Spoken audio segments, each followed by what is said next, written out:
The body is for embodiment. I want to start out the video today with a quote from Dr. Beth McDougall, and she states that vibrant health is our birthright, and that really resonates with me and touches me, and it's probably because that has escaped me over the years, but today the intent would be to shift our construct or our narrative, which is just the things that we tell ourselves over and over and over again, and shift our opinion on how we actually view our body and then how we use our body. So instead of saying things like, oh, I'm over 50 and I'm over 60 and I can't do this and I can't do that, or if you're saying things like I'm over 40 and I have all these aches and pains like an over 40-year-old, we want to begin to shift those things, because my personal intention and my personal belief is that I want to transcend human capabilities of whatever age that I am. And I really want to assist others in transcending that and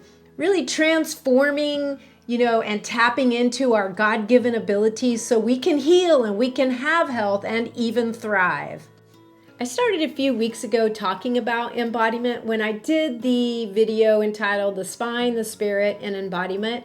And then more recently, I did one entitled Using Embodiment, where we went into some particulars and we talked about grounding. So if you haven't had a chance to check those out, I would highly recommend that you do so. I'm going to list them here and then also down below. But today we're going to really begin to explore and deepen our understanding and our interaction with our body, with our energy body, which is just our spirit and our soul, and then take a good hard look at our thoughts and our actions. So I want to start out with that quote from C.S. Lewis, where he says, we are not human beings having a spiritual experience. We are spiritual beings having a human experience. And so in order to look at and understand embodiment, we want to know what the opposite of that is. And the opposite is disembodiment or dissociation, which just means our awareness lacks physical form, or we have a feeling of disconnection to ourself and the outer world.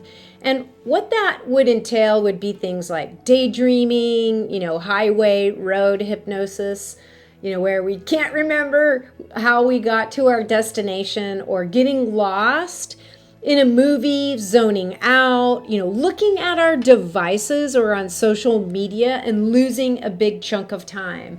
And that could be classified as escapism, which is like seeking to distract ourselves or relieve ourselves from unpleasant realities through fantasy and distraction. And, it can tip over into behavior where we end up sabotaging ourselves. Instead of doing the things that, we need to do, we end up perusing Facebook or perusing Instagram or looking at Pinterest instead of, engaging in our outer world and our inner world and doing things that really, will help us in our transformation.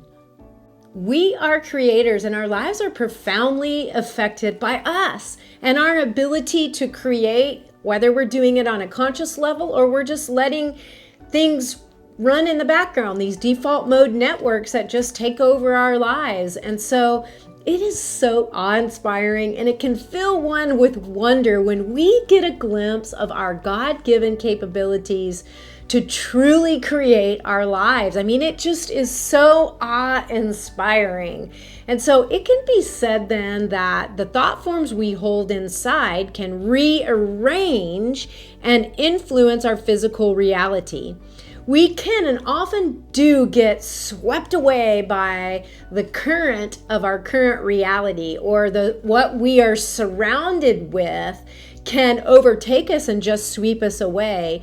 And I've mentioned on several occasions what Eckhart Tolle teaches about how, if we are in a certain scenario and all of these thought forms are bubbling up around us and they find resonance with us, they begin to attach themselves to us, and it can really just sweep us away and take us away from us being able to create or influence our life. And so the key then is to be aware of those currents or those thought forms that are, in our surroundings, and then not allowing them to control us. it's such a worthy endeavor to actively pursue freedom, to be able to envision a different reality, one of which we want to create.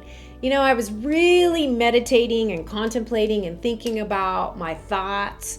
And, you know, it always bothered me where you read in the scriptures where it says we'll be, you know, held accountable for all the things that we speak and all the things that we think. And I was like, that sounds kind of mean. Like, is God up there like zapping us, you know, when we have bad things come out of our mouth? But what happened to me is I had this mystical experience, and these four beings of light, angelic beings, were standing in front of me, and they translated me above the earth. Now, whether I was in the body or out of the body, I don't know, but I was above the earth looking down on the earth, and I became very aware, and I could see this 3D matrix or grid that was covering the earth. And it was this elaborate scaffolding, kind of like those electrical poles that look like transformers, were covering the earth. And as people would meditate, they would float above that matrix. And then when their mind would have a thought that would, you know, think about something that they believed themselves to be, it would yank them back down and anchor them into the matrix. And it was even happening to me. They were allowing me to see what happens when I have a thought like, oh, you know, like, I'm from Oklahoma. I would get yanked back down into the matrix, or I would think something like, well, I can't do that because I'm 57. That would yank me back down. And so they were really showing me that we need to actively identify in our life those things that we want to create. It's not that God is zapping us when we're thinking things that are counter to having a transformational or a transcendent type of life. It's just that those things cause us to get swept away with whatever is dominant in our culture. And another way that we can do that is to get together with people who think or espouse or are trying to create similar things in our lives. That's why I try to have coffee with people who are on a transformational journey, or have Zoom meetings, or have phone calls with people who are trying to do similar things to what I'm trying to do in my life. And a study that happened that really brings it home how important being with people who are of like mind is a study that they did from 2007 to 2010, I think. And what they did is they spent a 4-year period of time really focusing and meditating on the United States. And during that 4-year period of time, they had a 21% decrease in the United States of homicides.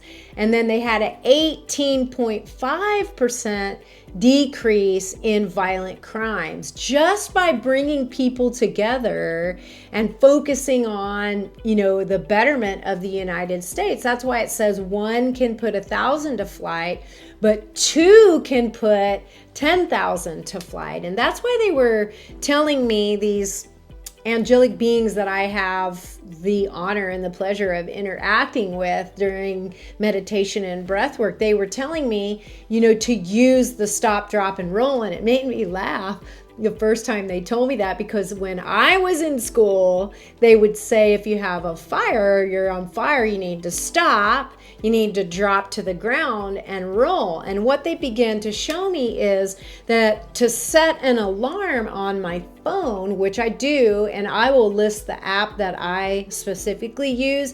And once I get in my car during my day for my work day, it goes off every 33 minutes. And when it goes off, what I do, I stop what I'm doing, I drop down into my heart, and then I either do breath work or I just take an account of what I have been thinking about, because it's super easy to get swept away in our day and then not even realize that we're thinking things that we shouldn't think, or we're breathing in a way, you know, that causes that fight, flight, or freeze mode in our body, because our breath is so intimately married to our body, because if we don't have breath, we're not staying in our body very long. So that's why the stop, drop, and roll has been really, really helpful and valuable for me to, really to regulate and take inventory and to be aware of where my thoughts and my mind are leading me. Just a few more tools on embodiment before I wrap up. One more I wanted to talk about is mindfulness. And if you're watching this video, I'm sure you're fully acquainted with Eckhart Tolle, but one of the tools and one of the things that he says to do that I have found to be really, really helpful and easy to employ, but really is effective.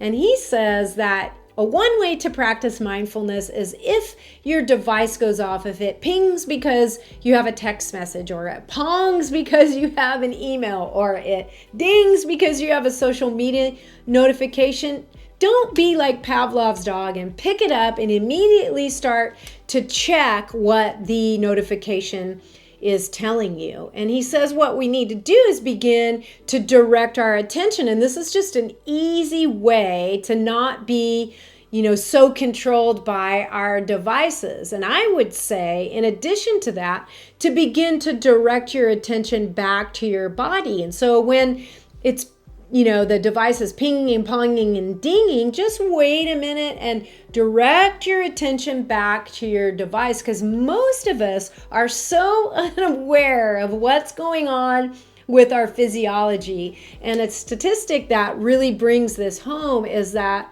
most of the time, 40% of the time, when people feel hungry, they're actually thirsty, because we are so zoned out and so paying attention to what's going on with our devices and what is around us that we are totally clueless of what's happening in our physiology. So if we can just not answer the dinging, the donging, the pinging, the ponging every time it goes off, and really instead wait and then direct our attention back to our physiology and start thinking things like, hey, you know what? My birthright is vibrant health. Like that quote that I started out this video.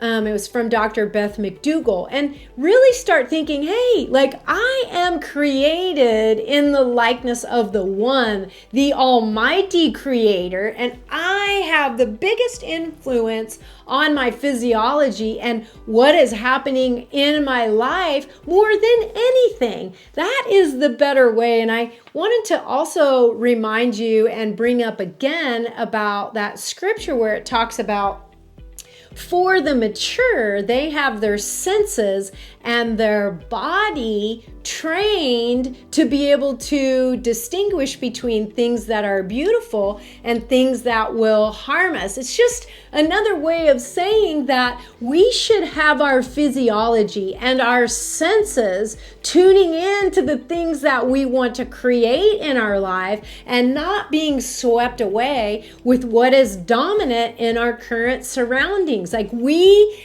can affect change and influence our reality because we are created in the likeness of the one and the creator, the almighty.